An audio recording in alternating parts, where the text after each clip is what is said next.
Right, difference of two squares. No, wait. Okay, so difference of two squares you came across last year. And so I'm really just going to bump through the first few and maybe just look at those to go, well, you could, I don't know. I think that you'll remember that you go, oh, x, 10, 10, and we went plus, minus. And the reason this all worked was because x times minus 10 is minus 10x, and 10 times x is plus 10x.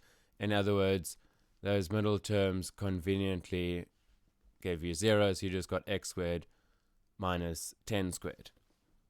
A little bit large there. Okay, and then we did the same for these types of ones. We're like, perfect squares all around.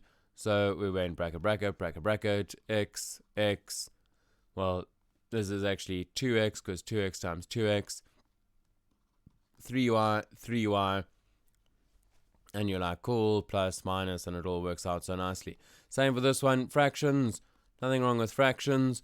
The way that I think fractions can be useful are, wait a second, let's just throw in a pause there so you can catch those up if you didn't hit pause already. Okay, so with fractions, I kind of like to make my life easy. We know that this is x and y. We know that this is going to be plus and minus.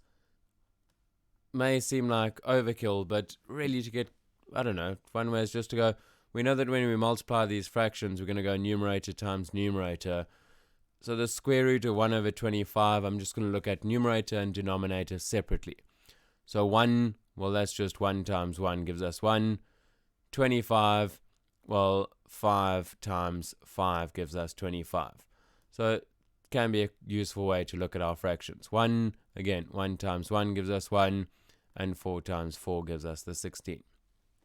Okay, now we can actually wake up a little bit to go, okay, x to the 4 minus 16. Right? X squared, 4. Now, if you notice, I've always put the plus first and then the minus in the second bracket. Although it clearly doesn't matter which way around because you're multiplying. But given what this question's asking, why do you think I put the plus in the first bracket and the minus in the second bracket?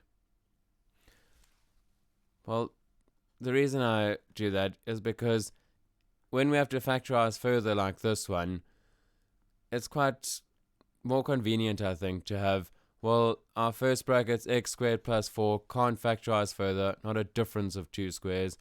And the second bracket, then we go, oh, well, this bit here, we can factorize further, and it just matches up nicely. Look, it's that second part, x plus 2 minus 2.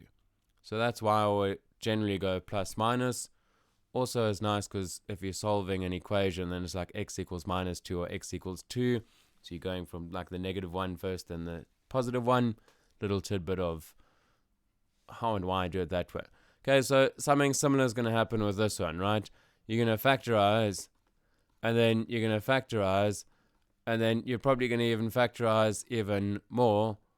I can't really remember, but it looks like there's going to be lots and lots of factorization. So like keep going until the end. And this one here, our last one, well, this first term, so if we got these things, then our first term, well, x minus 2, we need to multiply x minus 2 by x minus 2 to get x minus 2 squared. Cool, and we're going to go plus 3 minus 3. And then, yes, most definitely, what do you think we need to do within each bracket? Well, it definitely is cool to simplify this. So we got that x minus 2 plus 3 is x plus 1. X minus 2 minus 3 is x minus 5. Look at that. Like, think ahead towards trinomials when we're going to factorize those soon enough. Okay, exercise 8. Another one, short, sweep. See you. Enjoy, right? Enjoy.